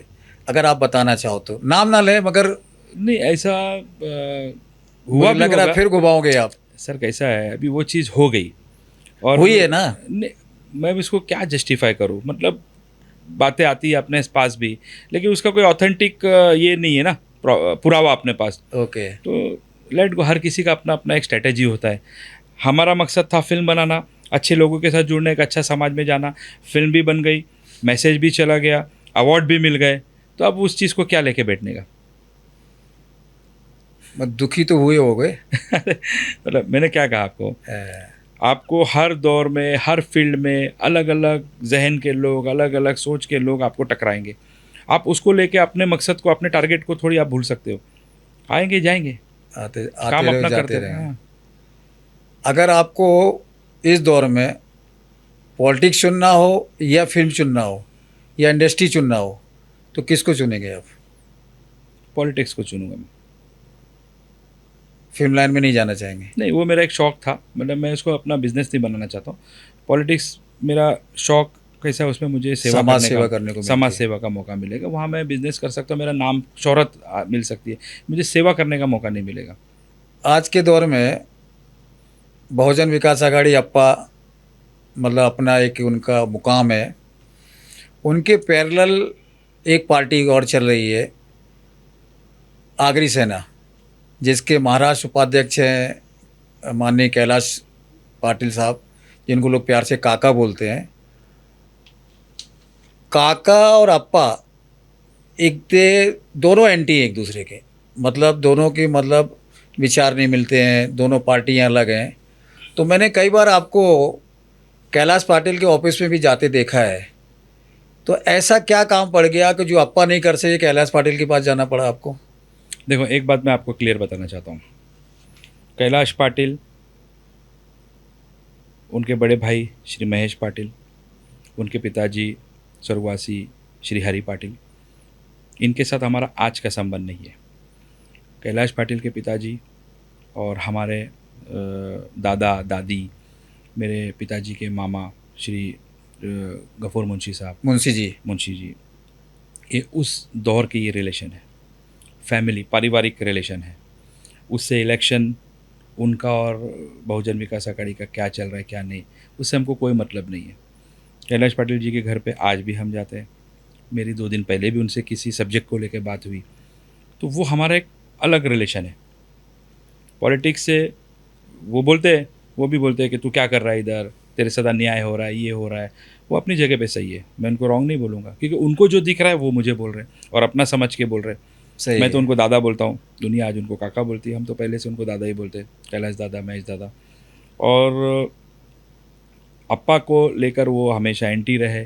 तो उनकी कुछ अपनी सोच, अपनी विचार, अपने समाज को लेकर उनको लगता है कि मेरे समाज को न्याय नहीं मिल रहा है, तो वो उसकी अपनी आवाज़ उठाते हैं। तो वो उनका एक अपनी सोच है। हर किसी को अधिकार है, हर किसी को अपना राइट्स है, फ्रीडम ऑफ स्पीच है, फ्रीडम ऑफ लिविंग है। तो उस हिसाब से वो अपने पार्टी के लिए, अपने समाज के लिए कर रहे हैं। सबसे पहली बात तो पार्टी तो उनकी है नहीं, समाज के लिए कर रहे हैं। अभी मैं सुना, मतलब हाल ही हमने देखा तो उन्होंने बीजेपी को सपोर्ट किया। तो समाज के हित में जो इंसान जो भी करे, वो उसको बुरा नहीं बोलना चाहिए। अपनी अपनी वो सोच की लड़ाई है। क्योंकि ये दोनों बहुत विरोधी एक दूसरे के, पूरे मतलब विरोधी थे नहीं, विरोधी कहाँ थे, ये तो सब एक ही थे ना पहले। पहले एक थे, हाँ। आज तो मतलब एक दूसरे की शक्ल नहीं देखना चाहते हैं। अभी सर कैसा है, शक्ल देखना चाहते हैं, नहीं देखना चाहते, कहाँ बैठ के शक्ल देखते हैं, कहाँ बैठ के नहीं शक्ल देखते हैं, वो मुझे और आपको पता नहीं है। ज्ञात नहीं होगा। क्योंकि ये कैसा है, ये पॉलिटिक्स जो है, ये कभी इसमें परमानेंट दोस्त और परमानेंट दुश्मन होता नहीं है। होता ही नहीं है। ये आप और हम जो देख रहे हैं, जो हमको बाहर दिख रहा है, अंदर क्या चल रहा है आप कैसे बता सकते हो? तो वो छोड़ो ना, वो सब्जेक्ट वो होता रहेगा। आफ्टर ऑल हर कोई समाज के लिए करना चाह रहा है, समाज का भला होना चाहिए। और अपनी अपनी पॉलिसी अलग हो सकती है, अपनी अपनी टैक्टिक अलग हो सकती है, लेकिन होना चाहिए आफ्टर ऑल समाज का भला। तो काका से आपके घरेलू संबंध है घरेलू संबंध है, वैसा हमारे ठाकुर फैमिली से और भी घरेलू अप्पा से संबंध भी है। घरेलू संबंध घरेलू है। संबंध है। अप्पा के जो चाचा थे, तो कभी अप्पा ने बोला नहीं कि कैलाश पाटिल जी के यहाँ मत जाओ? कभी नहीं, कभी नहीं, और कभी कैलाश पाटिल जी ने नहीं बोला कि अप्पा के यहाँ मत जाओ? कभी नहीं, कभी नहीं, कभी नहीं। मतलब बहुत पुराने संबंध है हाँ, आपके। कभी नहीं। वो सब्जेक्ट ही नहीं है, कभी वो भी नहीं। सब्जेक्ट ही नहीं है। उनके बर्थडे में मैं जाता हूँ, मैं घर पे जाता हूँ, कुछ भी होता है तो मतलब हम लोग पहले दौड़ते हैं, वो हमारे लिए पहले आते हैं। अब हम थोड़ा इंटरनेशनल न्यूज़ की तरफ बढ़ते हैं। आपका नाम है मुनाब बलोच, और कहीं ना कहीं रिलेशन आप बलूचिस्तान से आपके होंगे। और तो जो बलूचिस्तान में आज कुछ चल रहा है, उसके बारे में आपके क्या विचार हैं? सर ऐसा है कि मेरा जो सरनेम है वो बलोच है। उसका जो हिस्ट्री है कि मेरे जो दादा थे वो बलूचिस्तान में पैदा हुए। उम्र की 13 साल की उम्र में मेरे दादा जो है वो इंडिया आए। मतलब उस इंडिया। वक्त तो एक ही था, अखंड भारत जैसे हम लोग बोलते हैं। उस वक्त इंडिया, पाकिस्तान, अफ़गानिस्तान, वही सब बलूचिस्तान, मतलब ये कोई ऐसा ये नहीं था। बलूचिस्तान से मेरे दादा यहाँ पर आए, ब्रिटिश जो कार्यकाल था उस वक्त में आए, जब यहाँ पर रेलवे का काम चल रहा था। खंडाला घाट, खंडाला जो टनल है, वो मुमरा टनल जो काम चल रहा था, तो उस वक्त बलूचिस्तान से 5,000 बलोचों को यहाँ पर इंडिया, मुंबई लाया गया था। कौन लेके आए थे? महाराष्ट्र में ब्रिटिश गवर्नमेंट ने। ब्रिटिश गवर्नमेंट लाई ब्रिटिश गवर्नमेंट, यानी ब्रिटिश के टाइम पर भी बलोच आए। उससे पहले जो शेरशाह सूरी जो थे उनके वक्त में भी बलोच यहाँ पर आए, महाराष्ट्र में आए, मुंबई में आए, गुजरात में आए, एमपी में आए, यूपी में आए, मध्य प्रदेश में आए, अलग अलग स्टेट में अलग अलग रीज़न से बलूचिस्तान से यहाँ पर बलोच लोग आए। और उसी तरह हम लोग भी जो यहाँ पर आए हैं, जो मेरे दादा के ज़रिए हमारा जो ख़ानदान यहाँ पर आबाद हुआ, और हमारे नाना पर नाना वो अंधेरी गिलबर्ट हिल आपने नाम सुना होगा, जो आज हेरिटेज प्रॉपर्टी में उसको शुमार किया गया, जो पहाड़ है जी। वहाँ पर मेरे नाना और मेरे पर नानाओं ने काम किया, एज ए लेबर जॉब करते थे उस वक्त। तो वैसा हमारा नाम बलोच पड़ा है। और आज हम लोगों को कभी इसे जाने का अवसर नहीं मिला सोशल मीडिया के मगर माध्यम लगाव से। नहीं बलूचिस्तान से आपको? नहीं, लगाव है ना, बलूचिस्तान हमारे जो हमारा समाज है वहाँ पर, एक हमारी कौम है पूरी, तो बट ऑब्वियसली वो एक लगाव तो रहेगा ही तो ना। आपका परिवार और आप लोग चाहते हो कि बलूचिस्तान आज़ाद हो जाए? अगर आज़ाद होगा तो ही हमको वहाँ जाने मिलेगा, वरना आज हमको पाकिस्तान तो वीज़ा देती नहीं नहीं है। देती है। नहीं देती है, पाकिस्तान कहाँ वीज़ा देती है, अपने संबंध पाकिस्तान के साथ कहाँ ठीक है। तो अपने समाज को और बलूचिस्तानी लोगों को कभी आप लोग ने मदद नहीं की, किसी भी रूप में, आर्थिक रूप में हो, कोई भी रूप हो? नहीं सर, ऐसा कभी वो सिचुएशन आया नहीं, और उनको मदद चाहिए भी नहीं। उनको मदद क्या है कि वो अपने आप में एक सक्षम है, वो अपनी लड़ाई लड़ रहे, अपने हक के लिए लड़ रहे। उनके leader all over world wide से वो जो उनका एक मूवमेंट है वो चला रहे हैं। और इंडिया में आते हैं तो हम एक बलूच के हिसाब से उनको वेलकम करते हैं, हमसे मिलते हैं, हम उनसे मिलते हैं। लोग आते हैं आपके पास? हाँ, आते हैं। प्रोफेसर नाइला कादरी जी जो बलोच फेडरेशन की जो लीडर है, बीएलए की लीडर है, बीएलए बलोच लिबरेशन आर्मी की जो लीडर है, वो कनाडा में, वो इंडिया आती है तो कभी दिल्ली जाना होता है उनसे मिलने, कभी मुंबई आती है तो प्रेस क्लब होता है उनका, प्रेस में तो मुलाकात होती है वहाँ पे। बलूचिस्तानियों को क्या भारत सरकार को मदद करनी चाहिए? करनी चाहिए, क्योंकि बलूचिस्तान जो है पहले से भारत विरोधी नहीं रहा। बलूचिस्तान हमेशा भारत के फेवर में रहा। जो वहाँ के उस वक्त के जो प्राइम मिनिस्टर जो थे, वहाँ के जो राजा थे, वो हमेशा भारत इंडिया के फेवर में थे, इंडिया को दोस्त माना था। और इनफैक्ट एक सिचुएशन ऐसा आया था जहाँ मैंने जो इनके लीडरों से सुना कि बलूचिस्तान को इंडिया के साथ उस वक्त मर्ज होना था, बट वो कुछ पॉलिटिकल डिसीजन उस वक्त के जो हुए तो वो उसमें वो अलग हो गया, और पाकिस्तान ने उसको अपने अंदर लेकर, जब से वो अपने आज़ादी की लड़ाई लड़ रहे हैं। जैसे मैंने सुना, सोशल मीडिया पे भी देखा कि पीठ पीछे मोदी साहब बलूचिस्तानियों की मदद करते हैं, ऐसा सुनने में आया। अभी इसमें मेरा पक्का कोई सबूत नहीं मेरे पास। तो मोदी साहब को या भारत सरकार से कुछ अपील करना चाहेंगे आप? अपील यही करना चाहेंगे, अगर अपने हिंदुस्तान के हित के लिए अगर वो अच्छा है बलूचिस्तान को मदद करना, तो ज़रूर करना चाहिए। अगर उससे अपने हिंदुस्तान की ताकत बढ़ती है, अपना इकोनॉमी अपनी स्ट्रांग होती है, क्योंकि बलूचिस्तान एक ऐसा मुल्क है, जो ऐसा स्टेट है आज की तौर में, जिसमें सभी मिनरल्स, कुदरत ने वहाँ पे बहुत मिनरल्स दिए हैं, बहुत पोटेंशियल है वहाँ की ज़मीन के अंदर, जो आज चाइना को पाकिस्तान ने दे दिया है। और चाइना वहाँ से पूरा जो उत्पादन जो कर रहा है, वो पूरा चाइना पूरा उसका बेनिफिट उठा रहा है। तो वो बेनिफिट इंडिया को मिल सकता है। तो अगर इंडिया को बेनिफिट है तो बिल्कुल आवाज़ उठानी चाहिए, चाहे छुपे तौर में या खुले में, जैसी इंडिया की काबिलियत है करनी चाहिए आपको? करनी चाहिए। अभी जैसे पाकिस्तान में एक दौर चल रहा है पीओके का, पीओके में ये मुनीर साहब, क्या असीम मुनीर, हिंसा करवा रहे, लोगों को मरवा रहे। इसी तरह बलूचिस्तान में भी चल रहा है। तो ये जालिम जनरल नहीं लगता है आपको कि बहुत बड़ा जालिम है ये? सर कैसा है, पहले ये लोगों को गुमराह करके इन लोगों ने पीओके किया। आज पीओके के लोग भी समझ गए कि भाई ये हम इस्तेमाल हो रहे हैं।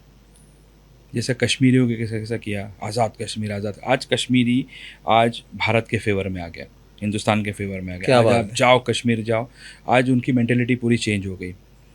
कुछ डिसीजन जो अपने गवर्नमेंट ने भी लिया, लोगों का आना जाना, क्योंकि उनको एक अलग वंचित रखा गया था। लेकिन आज कश्मीरी जो है वो आज बोलता है नहीं, हम इंडिया के साथ, हम इंडिया ही हमारा मुल्क है।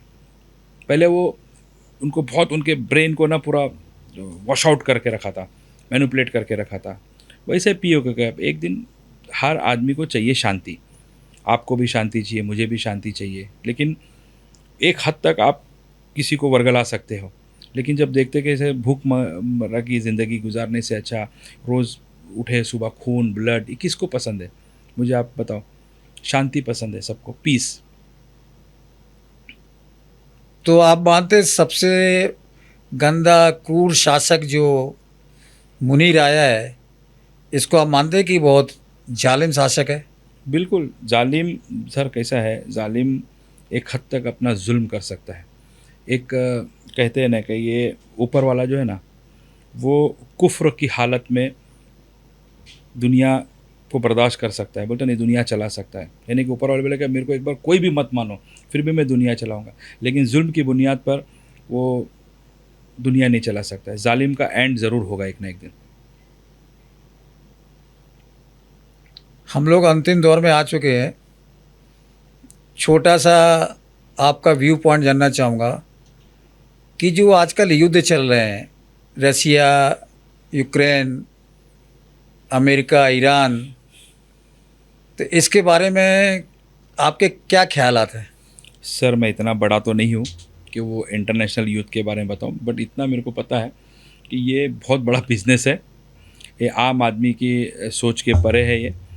ये हर कंट्री जो है वो अपना अपना सामान बेचने में लगी है। किसको अपना वेपन बेचना है, किसको अपना तेल बेचना है। तो ये सारा चीज़ जो है ना सर, ये बहुत बड़ी पॉलिटिक्स है।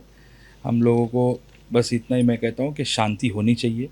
और युद्ध जहाँ जहाँ हुआ है सर, वहाँ सिर्फ तबाही हुई है, दुनिया पीछे गई है, दुनिया का नुकसान हुआ है, इकोनॉमी का नुकसान हुआ है, उस मुल्क का नुकसान हुआ है, लोगों का नुकसान हुआ है, इंफ्रा का नुकसान हुआ है। तो युद्ध कोई ये नहीं है, मतलब सॉल्यूशन नहीं है। आपकी नज़र में कौन सही है, अमेरिका या ईरान? सर अमेरिका अपने जगह पे सही है। वो अपना बिजनेस एंगल देख रहा है, वो अपने आप को पावरफुल रखना चाहता है। वो नहीं चाहता कि मेरे आगे कोई आँख दिखाए। और ईरान जो है वो अपनी डिग्निटी खोना नहीं चाहता है। मैं क्यों किसी के सामने झुकूँ? मेरे अंदर मैं खुद एक पोटेंशियल हूँ। मेरे अंदर कुछ मैं खुद एक बोलते हैं ना कि इस ज़मीन का हिस्सा हूँ।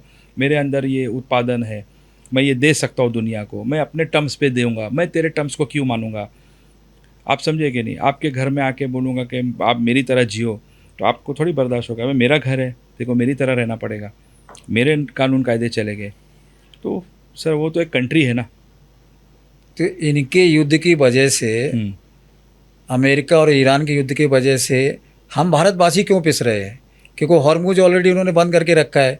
इधर ब्लॉकेज अमेरिका ने लगा दिया है, उधर ईरान ने हॉर्मुज बंद करके रखा है। तो कहीं तो सोल्यूशन होना चाहिए ना इसका। सॉल्यूशन होना चाहिए सर। सॉल्यूशन निकालने के लिए यूएन है। यूएन को इसके अंदर इंटरवीन करना चाहिए। वो भी तो देख रहा है ना कि हर कितने यूरेन मुल्क तो डेड है, कुछ करती ही नहीं कभी। क्या कर सकते हैं उसके अंदर। यूएन के अंदर पूरे वर्ल्ड के टॉप मोस्ट अधिकारी है, लीडर्स है, मेंबर्स है उनके, तो उनको भी दिखता है ना गलत सही। हम तो बहुत छोटे से लोग हैं। हमारे मुल्क के एक स्टेट के अंदर, एक गांव के अंदर हम लोग यहाँ पर बैठे हैं। लेकिन वो टॉप लेवल के लोग हैं, उन लोगों को इस चीज़ पे समझना चाहिए कि कितना नुकसान, कितना लोगों की मौतें हो रही है इसमें। इकोनॉमी कहाँ से कहाँ चली गई, फ़ायदा किसको हो रहा है इसमें। आपसे बात करके बहुत अच्छा लगा, बहुत मज़ा आया। मुझे भी सर। और एक फाइनल राउंड है हमारा, रैपिड फायर राउंड। ओके। तो आइए हम दोनों मिलके रैपिड फायर खेलते हैं। इसमें मेरे क्वेश्चन का अगर आपको सवाल का जवाब नहीं देना है तो पास भी कर सकते हो, और कोशिश हो तो एक लाइन में या एक शब्दों में इसका आंसर हो। तो आइए मुराद जी, रैपिड फायर खेलते हैं।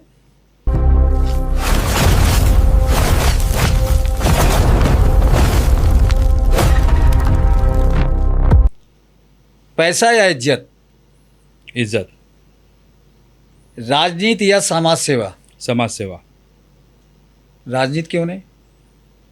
समाज सेवा, उसके बाद राजनीति।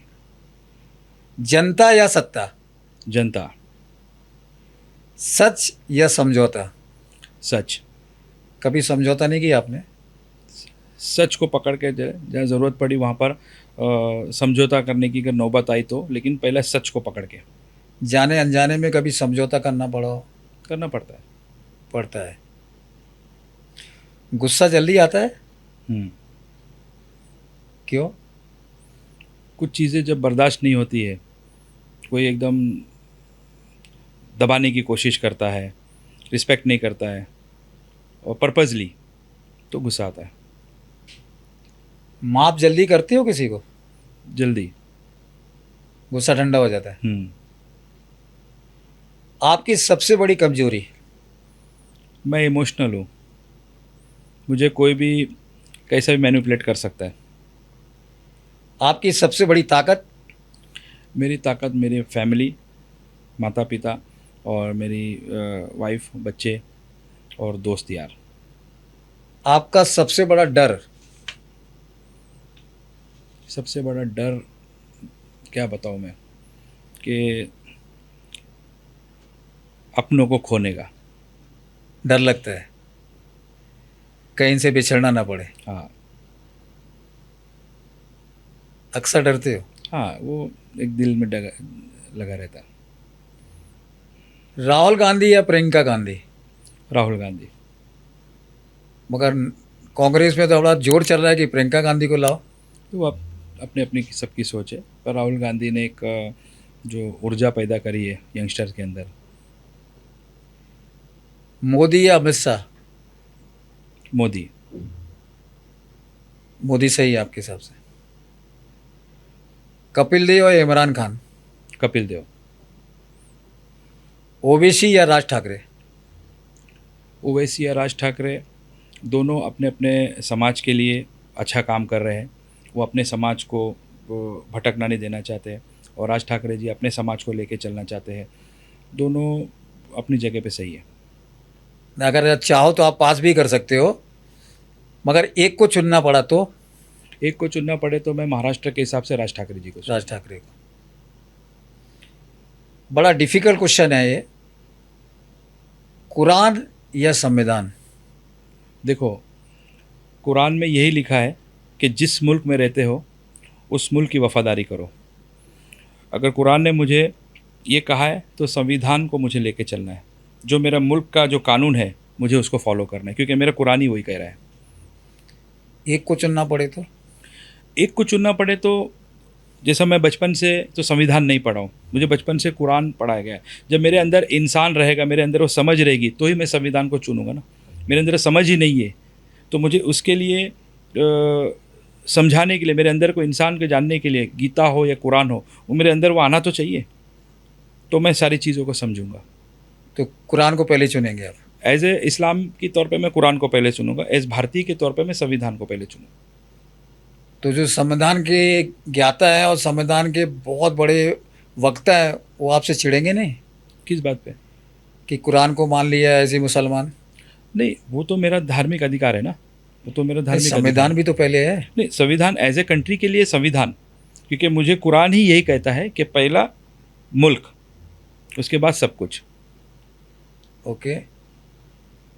हितेन ठाकुर उर्फ अप्पा या राजीव पाटिल? हितेंद्र ठाकुर।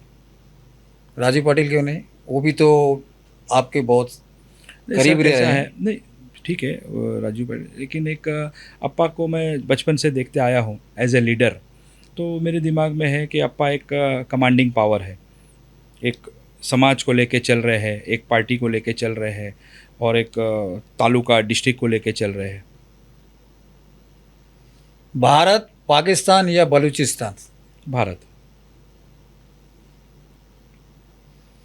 फिल्म या राजनीति? राजनीति। सबसे भरोसेमंद व्यक्ति? सबसे भरोसेमंद व्यक्ति मेरा परिवार। माता पिता में एक को चुनना पड़े तो? उसका कोई मोल नहीं है सर। मूल नहीं। नहीं, वो हम किसी को उसमें कंपेयर नहीं कर सकते। मगर अपने पिता की छत्र छाया में ज़्यादा रहे हो ना आप? हाँ, मतलब फादर जो है वो, मैं उनसे कभी भी कोई भी चीज़ फ्रीली डिस्कस करता हूँ, चाहे वो पॉलिटिक हो या कोई अपना पर्सनल प्रॉब्लम होता है या कुछ ऐसी आती तो एज ए फ्रेंड कहते जो ना फ्रीली बात कर सकता हूँ। और वैसे ही मेरा सन मेरे साथ उसी तरह बात करता है। सबसे बड़ा विरोधी? सबसे बड़ा विरोधी तो अभी तक मेरे नज़र में कोई है नहीं, सामने तो कोई है नहीं, पीठ पीछे कोई करता होगा तो नो आइडिया। नहीं। एक ऐसी बात जो आप राजनीति में कभी नहीं करेंगे? सर, राजनीति में लोगों को झूठे आश्वासन जो आज एक आम हो गई है वो नहीं देना चाहेंगे। एक हेल्दी राजनीति करना चाहेंगे, नीट एंड क्लीन। जो आप ना करना चाहें? जैसे कि मतलब ये राजनीति में मैं कभी ज़िंदगी में नहीं करूँगा, मैं पैसा नहीं खाऊंगा, मैं धोखा नहीं दूंगा, मैं करप्शन से नहीं करूँगा। कभी नहीं करोगे? गुड। देखेंगे कभी पकड़े गए तो मैं पकड़ूंगा आपको। ज़रूर सर, वो दिन मैं भी दुआ करता हूँ आप भी कि कभी ना आए। अगर आपको एक दिन का महाराष्ट्र का मुख्यमंत्री बना दिया जाए अरे कहाँ तो सर, पहला काम क्या होगा आपका? सबसे पहले मैं एजुकेशन सिस्टम को चेंज करूँगा। Very good. जो महाराष्ट्र की हमारी जितनी गवर्नमेंट स्कूल है उसकी हालत बहुत खस्ता है, बहुत ज़्यादा खस्ता है। यानी कि जहाँ से आमदार खासदार पड़े हो गए वो स्कूल आज गिरने के कगार में है। ये बड़ी शर्म की बात है। और उन्हीं आमदार खासदारों की खुद की प्राइवेट स्कूलें चल रही है। शायद एक स्कूल चला भी रहे ना आप, उर्दू स्कूल, आप और आपके पिताजी मिलके? जी हाँ, उस पर बहुत मेहनत भी कर रहे हैं आप। वो उर्दू स्कूल गवर्नमेंट की है। ओके। हम लोग उस पर देख रेख करते हैं, वो प्राइवेट स्कूल नहीं है। अच्छा। और एक स्कूल के अंदर पिताजी जो है फाउंडर मेंबर भी है, फाउंडर ये प्रेसिडेंट, फॉर्मर प्रेसिडेंट भी रह चुके हैं। अंजुमन इस्लाम उर्दू हाई स्कूल। एक लाइन में कौन है मुनाब बलोच? मुनाब बलोच एक आम इंसान है और सीधी राह पे चलना चाहता है और जो भी करेगा दिल से करेगा। और लोगों से भी ये उम्मीद करता हूँ कि जो भी करो मतलब साफ दिल से पेश आओ, दिल में कालापन लेके मत आओ। मतलब जो अगर आप मुझे रिस्पेक्ट दोगे मैं आपको 10 गुना ज़्यादा रिस्पेक्ट दूंगा। अगले जन्म में क्या बनना पसंद करेंगे, कुछ और या मुनाब बलोच? अगले जन्म तो देखा नहीं है या उस पर ये कितना गौर किया जाए, लेकिन इंसान बनना ज़रूर पसंद करेंगे। एक अच्छा इंसान, कामयाब, वापस मुनाब बलोच नहीं बनना चाहेंगे? एक कामयाब इंसान बनना। उस वक्त क्या लिखा होगा मेरे तकदीर में, लेकिन एक कामयाब इंसान बनना पसंद करेंगे। अपने पिता को एक लाइन में कैसा डिस्क्राइब करेंगे? तो पिता एक ऐसा शब्द है जिसको एक लाइन में डिस्क्राइब कर नहीं सकते, लेकिन आप अपने पिता को एक लाइन में ये डिस्क्राइब कर सकते हैं कि आपके हमेशा साया जो है वो पिता है। उनको भगवान का दर्जा नहीं देना चाहेंगे? नहीं सर, भगवान अपनी जगह एक अलग है और पिता जो है वो एक अपना बोलते हैं ना कि अपने पीठे खंबे की जरा खड़े होने वाली शख्सियत है, ताकत है, वो एक ताकत है। आज प्रेजेंट में आप अपने बेटे को क्या संदेश देना चाहेंगे? मैं मेरे बेटे को यही संदेश देना चाहूँगा कि कभी किसी का बुरा न चाहना, न बुरा करना। जितना हो सके वो लोगों के साथ अपने अखलाक को सही रखना, इज़्ज़त से पेश आना लोगों के साथ, और कामयाबी के पीछे मत भागना। अच्छा काम करना का कामयाबी तेरे पीछे आएगी। तो दोस्तों, ये थे मुनाब बलोच जिन्होंने बेबाकी से हर हमारे प्रश्न का उत्तर दिया, हर सवालों का जवाब दिया। तो हमारा पॉडकास्ट देखना ना भूलें और प्लीज़ इसको लाइक, शेयर और सब्सक्राइब करना ना भूलें।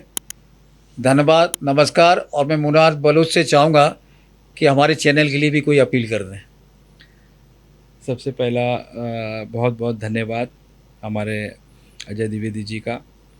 मैं अजय द्विवेदी जी के बारे में बताना चाहूँगा कि ये हमारे बहुत ही परिवार से बहुत करीब रहे हैं। मेरा बचपना इन्होंने देखा है और मुझे आज बहुत खुशी हुई कि उन्होंने मुझे इस लायक समझा कि अपने पॉडकास्ट में बुलाया। मैं तो मतलब मुझे यकीन नहीं हो रहा है कि मतलब मैं उस लायक भी हुई कि नहीं जो मुझसे इन्होंने इतने सारे सवाल पूछ लिए। तो मैं धन्यवाद देता हूँ अजय भाई का, जिनकी हम प्यार से हम उनको पिंटू भाई कहते हैं। उनके भाई हमारे अनुज भाई। और ये चैनल जो इन्होंने शुरू किया, जब मैंने इनका पहला पॉडकास्ट देखा तो मैं बहुत खुश हुआ और मैंने इनको तुरंत मैसेज भेजा। सबसे पहले तो आपको बधाई हो कि आपने ये एक जो पॉडकास्ट का जो आपने ये कदम उठाया है, ये बहुत ही हिट जाएगा, सुपर हिट होगा ज़रूर। तो बहुत बहुत मेरी तरफ से शुभकामनाएं पीकेपी चैनल को। जय हिंद, जय महाराष्ट्र।